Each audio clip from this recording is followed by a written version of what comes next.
How is your prayer life? Gusto mo lumago sa Panginoon? Gusto mo maranasan ang pagbisita ni Lord?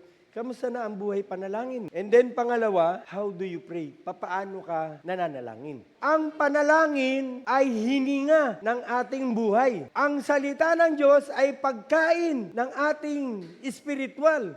Kung ang panalangin ay hininga ng ating buhay, hindi ka nagpe-pray, buti buhay ka pa. Prayer is the breath of life. The Word of God is the food of our spiritual life. Truly, I tell you, if you say to this mountain, be taken up and thrown into the sea, and if you do not doubt in your heart, but believe that what you say will come to pass, it will be done for you. Hindi ka nag-aalinlangan sa iyong puso, at ikaw ay naniniwala that what you say, na kung ano ang binibigkas mo sa panalangin, ito ay mangyayari sa iyo. Hindi sinabing ang Diyos ay tumutugon sa panalangin mo. Ang sabi niya, ano ang sabihin mo sa panalangin, papakinggan yun ni Lord. So ang tanong, paano ka mag-pray?